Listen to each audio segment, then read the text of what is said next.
So I am in support, and I think that there is a way that we could tactfully do so that we continue to be diversified and unified. Because actually, I think that's one of the issues that we have in Birmingham is the fact that we are so divided. And I realize that we can get a whole lot more accomplished by working together.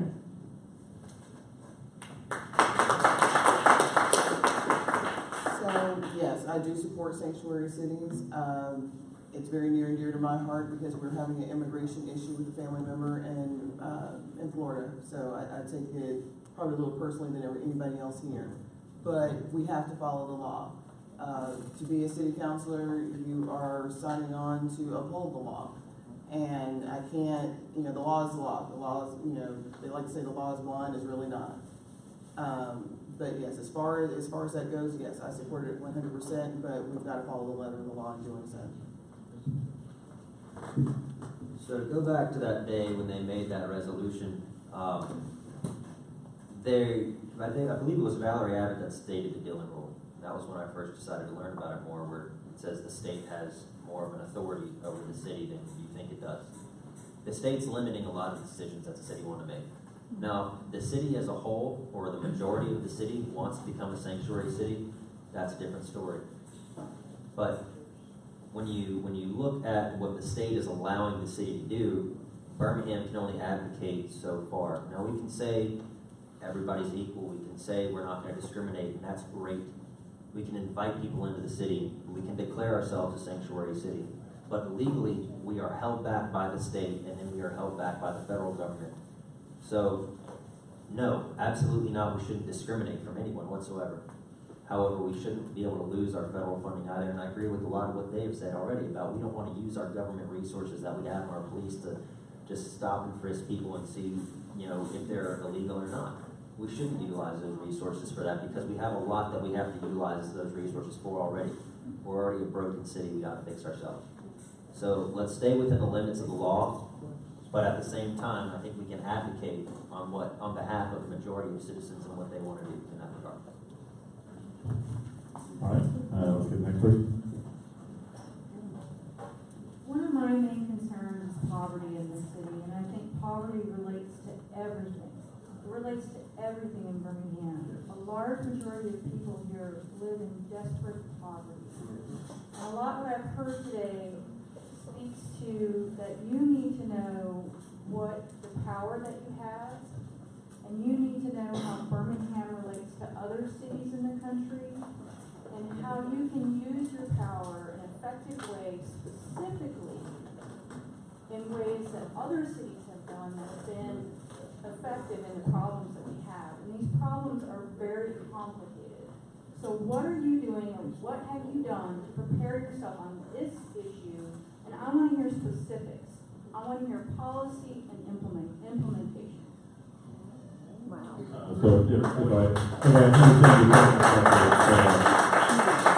understand what the candidates want to do specifically to address poverty. Correct. Okay. Why don't we go with Jordan? We'll go back the other way. I'm going to get real with y'all for a second. A lot of people don't know this about me, and you might look at me and think otherwise, but I have been in poverty for a majority of my life. My father's been in and out of jail. I had an absent mother. I was actually homeless for a small portion of my life, too. The bottom of my boots right now that I'm wearing have holes in them. My air conditioning in my car doesn't even work. Last night I had a conversation with someone about possibly he wanted to establish a poverty task force. Well, we've got the data. We know people are poor, right? We know that 30%, more than 30% of our city is living in the poverty area. So we already know that people are poor, but what are we doing and what has the city done to fix that? Now, we can provide programs. There are a ton of charities in the community out there right now, and people either don't have access to them or they just don't know about them. The Dannon Project, for one, is great. If you just got out of prison or jail, they give you opportunities to get a job. That's a great program. If you haven't heard of it, please spread the word. We have Project Homeless Connect. There's the Alabama veteran who works with Project Homeless Veteran. There's so many different groups, but right now we silo each other off and nobody's working together for a common goal to fix poverty and to focus on poverty. We know the data's there. We know people are homeless. We know people are poor. Okay, there's the Healthy Food Initiative that the city is implementing. I believe it's in August is when it's starting, and that's gonna help. That's a good start. But we need more programs, and we need to shine a light on the programs that are already available. So if you have any ideas, I would love to hear more. I would love to work with you directly. Anybody in this room, poverty is a big part, and poverty is going to hold our city back. We have to bring everybody to work together. We can't just make downtown great. We can't just make the summit great. Birmingham as an entire whole has to grow together, or else we're just going to stalemate where we are.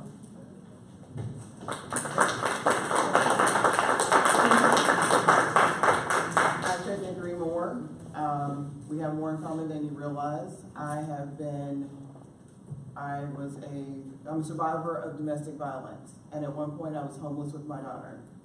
And I worked every day, and I had a car, and I still couldn't make ends meet because childcare is really expensive. Now God brought me out, and there were services available. Now what I do for a living is I feed those among us who can't do for themselves. I work in the kitchen. And every day, most people think I'm feeding the homeless. I'm not feeding the homeless. I'm feeding seniors who can't make ends meet because their pension just won't do. I'm feeding single moms who have been in the same position I've been in, where you just can't stretch it any further. Men on disability, veterans, people with mental issues that have nowhere else to go.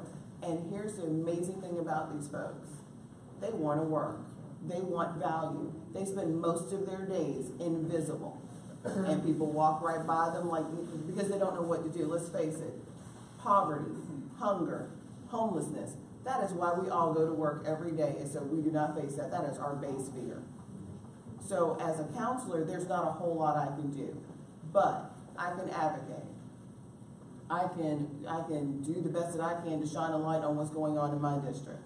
And that's pretty much anything anybody can do. We can't give money to individuals. We can partner with nonprofits. I could say I would like to see more nonprofits working together to come to the city to get money for a project than coming up as individual silos. I'll say that.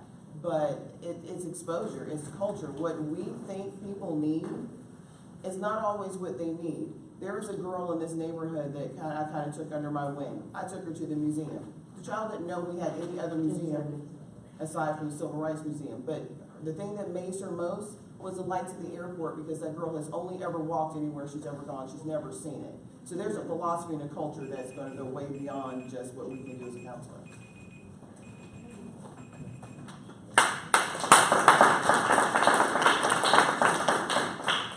So when we did the introductions, I really didn't say a whole lot about my background. However, my background is in marketing media. I worked at the radio station for a number of years. So I've seen people with no beds. I've done numerous Christmas initiatives, and I've literally walked in people's houses with no sofas, the small things that we take for granted. You would be surprised the amount of people that don't have access to these type of things.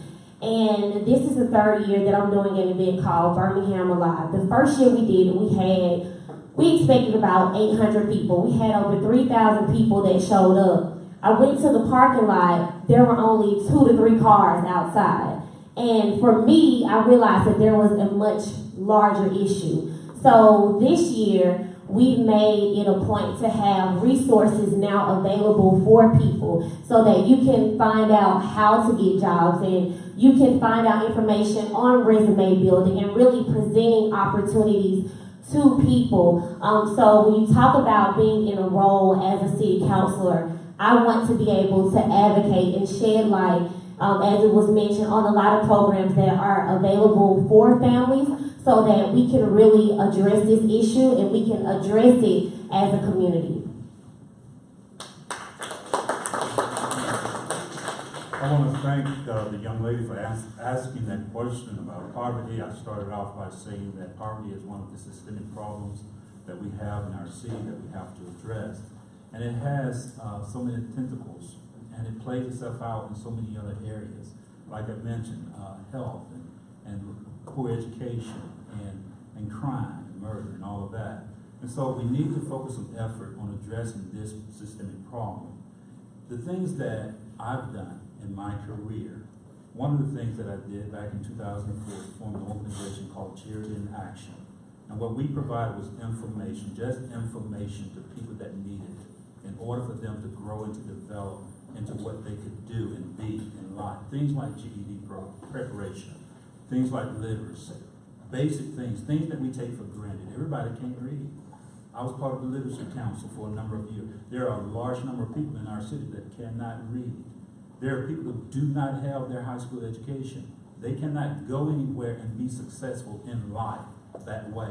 So we got to think about how can we move them from where they're at to a place where they need to be in order to sustain their own lives. Education is the key. That's why I want to be the chair of the Education Committee. I want to breathe new life into that committee.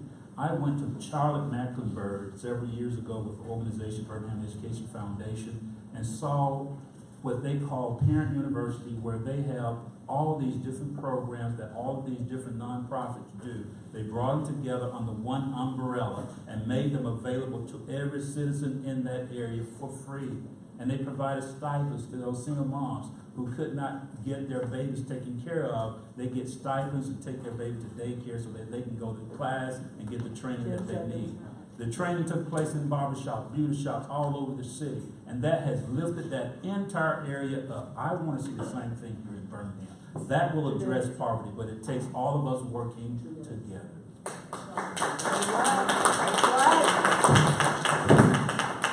I would imagine we all have a story to tell. I know I do. I was the oldest of 5. Had no idea how poor we were. As a matter of fact, the older I get, the smarter my dad was. You know the story. As a matter of fact, today I'm probably one paycheck away from being homeless. Many of us may be in that situation. Okay? And when you get in a situation like that where you need help, sometimes you gotta turn to your brother and sister and do what you can to help. Poverty is something. It knows no color. It knows no age, no specific group. It can hit anyone at any time. And if there's a program that can help, so be it. Let's help anyone that needs help. Thank you.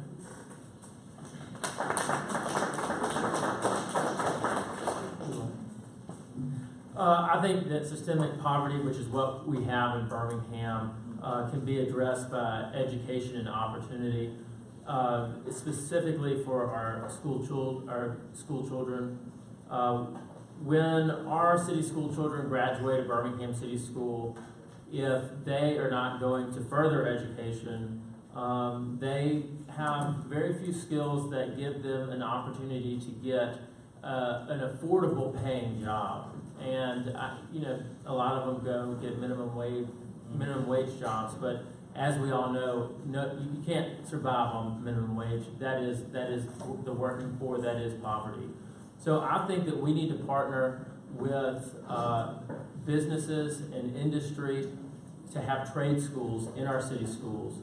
So we would partner with Alabama Power, or we're in the middle of 3 automotive plants. We can give these school children a trade and a skill, so when they graduate, if they are not going to further education, then they can graduate with a job. And I think that that is how we solve poverty.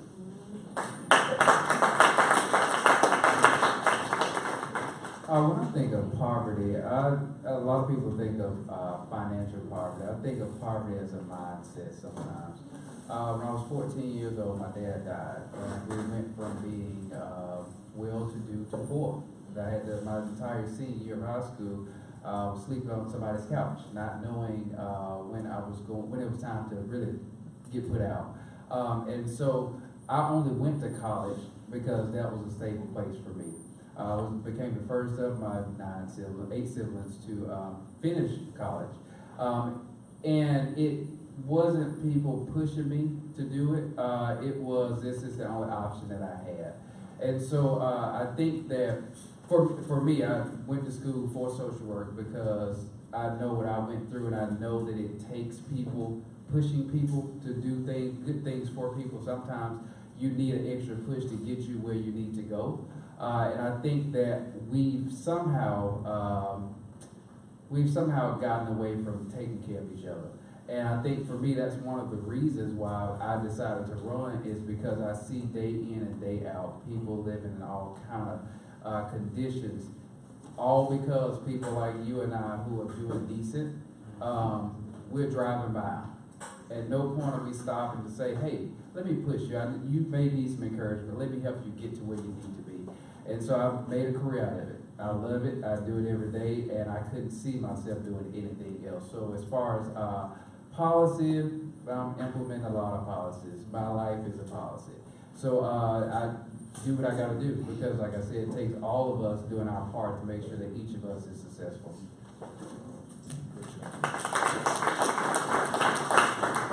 So to address the issue about the poverty mindset, one thing my daughter taught me was to make an effort every time you're out and you're seeing those people that are struggling with the low-paying jobs, and make sure that you say something nice. It just takes a nice word sometimes to get people out of that poverty aspect. So that's a policy in my life. So obviously we've all struggled, and I don't want to be repetitive, but we've all struggled through our own poverty issues, whether they be physical or whether they be mental. So I'll skip straight to it. Trade school redesign is already in the Birmingham school system. It's not as aggressive as it should be, but you have to have a good leadership in the Birmingham school system, the board itself, and the administrator to create that. Our failure in the city of Birmingham to get our median household income out of $34,000 is educating our children and educating the adults. Amen. Now, there was an awkward situation in council this week where I made mention about that a large portion of our citizenry was unskilled. That was well defined by another candidate down here who said, and what it is they're coming out of the school system with minimum skills. We're creating a society in Birmingham, or we have created a society in Birmingham, that are only functional in minimum wage jobs. But we're recruiting big businesses. And those big businesses in turn are not hiring the people of the city, because the people of the city don't have that 2-year degree or that advanced degree. The workforce is changing. You either have high trades or you have high technology. It's one or the other. And the city has failed to champion the cause to create these entities. We have a slew of nonprofits. Another candidate also mentioned that and actually talked about what they were doing. Can you make a list of those nonprofits so the city can advocate to get those nonprofits together to work? The other thing, Alabama Veteran, was also mentioned by another candidate. That was actually formed by District 2 Council Office to help veterans. Thank you. All right. Folks, I'd love to take a couple more questions, but we are getting close to time, so I think we're going to proceed to our closing statements at this point. Councilor Rafferty, if you want to begin, we'll go down the line, and we'll give you each 2 minutes to make your closing statements and your final speech. Thank you. Well, it was obvious that the opening remarks were a little bit of a struggle, and I apologize for that. But in the closing, I want to say that I've been very proud the last 8 years in what has been accomplished in District 2. We are the pride of the Magic City. We have the majority of this grocery stores. We have the majority of the entertainment in the city. We have partnerships with our neighborhoods.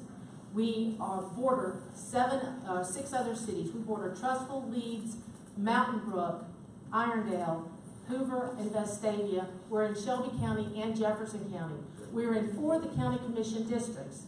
So if you want to talk about partnerships, we have 9 road projects in District 2, as well as a retail project that are a result of those partnerships. Things where I knew the city of Birmingham could not carry the cost, the burden of the cost, but these other municipalities or these other entities were willing to step in.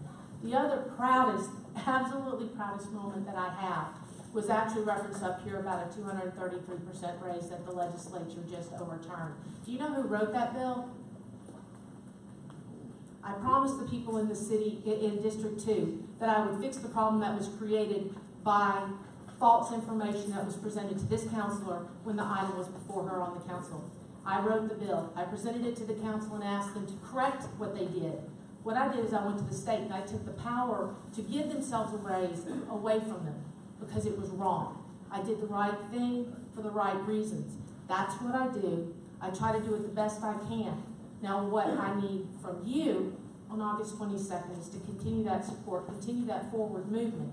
But I also need, regardless of who does in that office now or 4 years from now or after that, use your voice and make a call. Talk to your representative. Email. I answer emails at 3 o'clock in the morning. But what I can tell you without a doubt is that those sitting before you, there's only one person that's called the council office for help in the last 8 years, and that would be. Thank you. Thank you.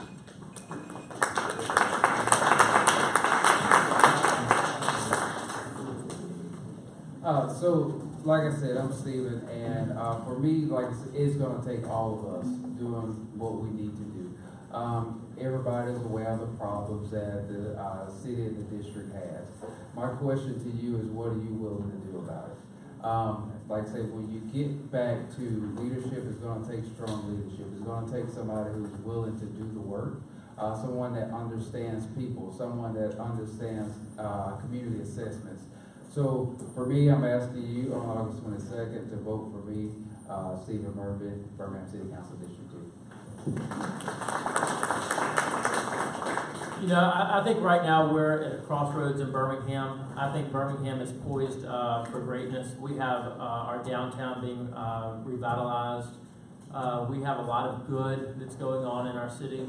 I do think that the good is being overshadowed by how we have ignored our neighborhoods surrounding downtown, how we have not allocated the resources that we need, especially to District 2, who got the least amount of bond money when it comes to street resurfacing of any of the 9 districts.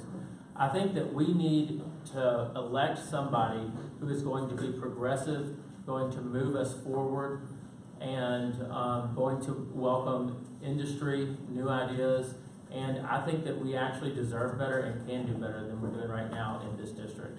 Vote for Hunter Williams, August 22nd.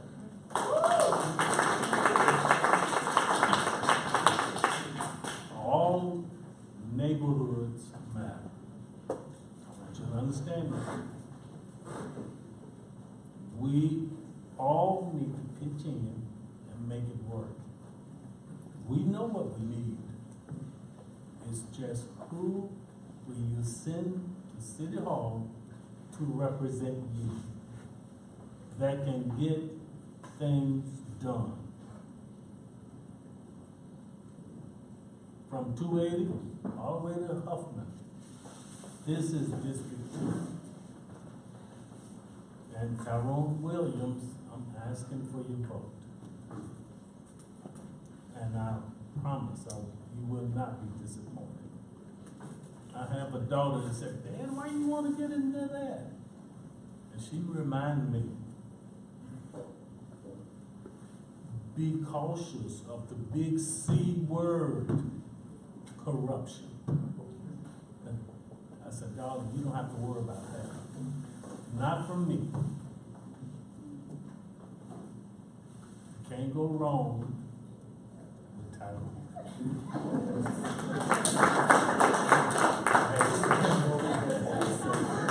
Obama out. I want to thank all of you for coming out and being a part of this debate tonight. I want to thank those that put this debate on and the moderators. Thank you all. If you look at my push cards and some in the back, or you can pull up my information on lawrenceconway.com, you will see that I have been very active working in the community over 20 years. And in that time frame, I have met a lot of people that are very passionate about Birmingham and about moving Birmingham forward. We are a great city, and we can be greater. I want to represent you at the council level for District 2 in order to move District 2 and the city forward. I have been a bridge builder all of my life. I can work with anybody. I have not found anybody in my career that I could not work with. And so I have served on boards like the Cahaba River Society's board, Birmingham Education Foundation Board, Neighborhood Housing Services Board of Birmingham, United Way of Central Alabama. I'm a VAT chair, been a VAT chair every 4 years, for the past 4 years, so you know what that means. And I'm busy. I'm not on board, just sitting on boards or just having my name on board. I'm involved in the leadership structure of those boards. I'm sitting around making sure that the dollars come in. I'm making sure that we're counting every penny, and every penny is going towards the mission of the organization. I will do the same thing for you at the city council. I want to represent you. You will never be in the dark about anything that's going on at City Hall. I will communicate with you, and I promise you, if you call my office, I will return your call. I will return your call. Your call will not just go into this bucket and you not hear anything back from my office. And I want to represent you. So if you're feeling sad and you want to run away, don't run away. Vote for Conway. All right, man. All right, man. Well, I would just like to begin by saying that I am truly humbled and honored to sit here before you all. So thank you for coming out. Thank you for everyone that had a hand in putting this together. Since high school, I have been working hard for this city. And as a council person, I will continue to work hard for this city. Any platform that I've ever had, I've always used it to invoke change, to make a positive impact, whether that's on a small scale or a large scale. So on August the 22nd, I ask that you make your voice heard. Vote Deanna Reed, Birmingham City Council, District 2. For more information, you can visit the website. It's deannareed.org. I'll also be around at the end of this event to speak with you. I want to hear what your issues are and what concerns you. Don't forget Deanna Reed, August 22nd.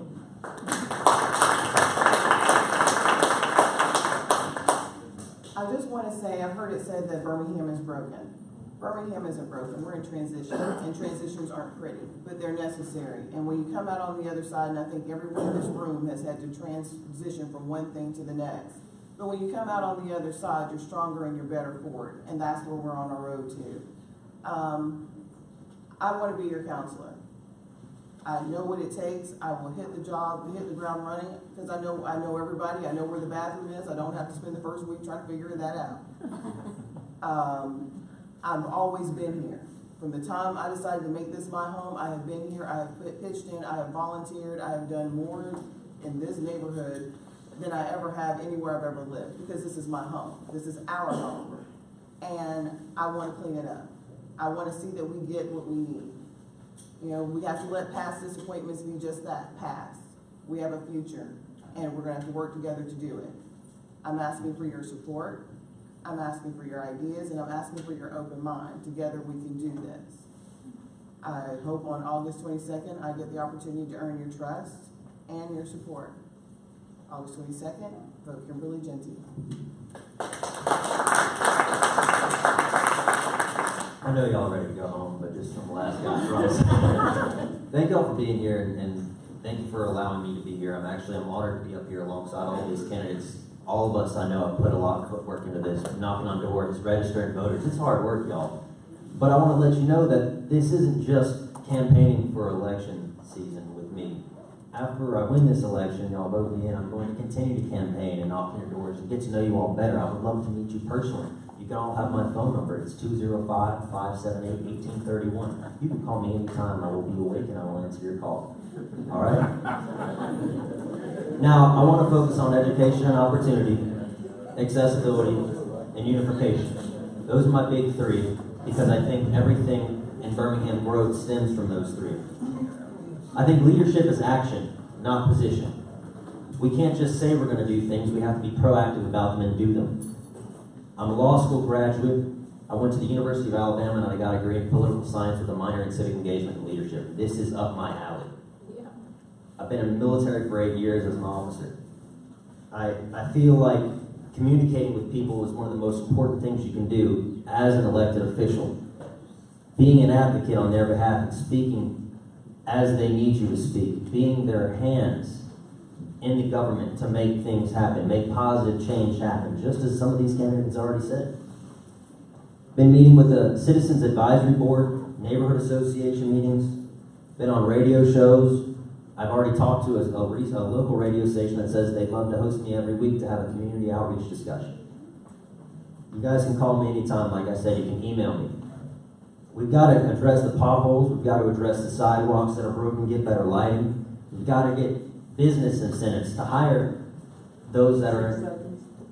Vote for me, Thompson 2017. All right, ladies and gentlemen. A couple of things to wrap up. I want to thank all of our candidates for coming out this evening. Thank you for coming out this evening. A couple of things to remind you of. Please go to our Facebook page, and you can also join the Facebook group. Both of them are called I Believe Birmingham. The page is for the organization. The group is for all of you to chat with one another and get to know each other. Don't forget about our website for the election, where we're hosting lots of information, bhamdebates.org. That's debates with an S. We will be uploading videos from the event there.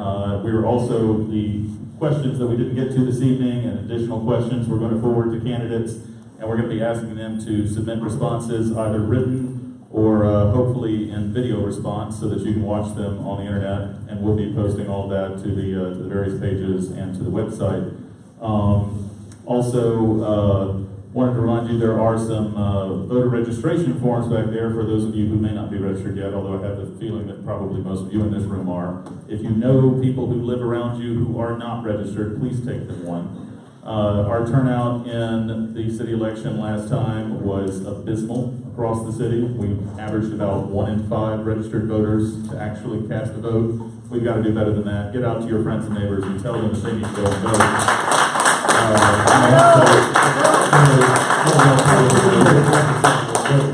15.4%. Yeah, 15.4% in District 2. I just wanted to point that out. It was the lowest. It was the lowest. We should do better than that. And it's going to be incumbent on all of you to help in that effort. In addition, I wanted to bring your attention to the upcoming other debates that we have planned out. On the 31st, we have District 5, which is going to be at First United Methodist Church. August 3rd will be District 4 at Norwood Community Center. August 8th will be District 8 at the Inslee Recreation Center. And August 14th will be District 3 at Highlands United Methodist Church. We're still scheduling District 7 and District 6 right now, and hopefully we'll have a second mayor debate for those of you who may have missed our first one. We'll have the first video is up now, and you can go watch that. It was fun. Thank you all for coming. Thank you for being involved, and thank you for believing in Birmingham. Have a good evening.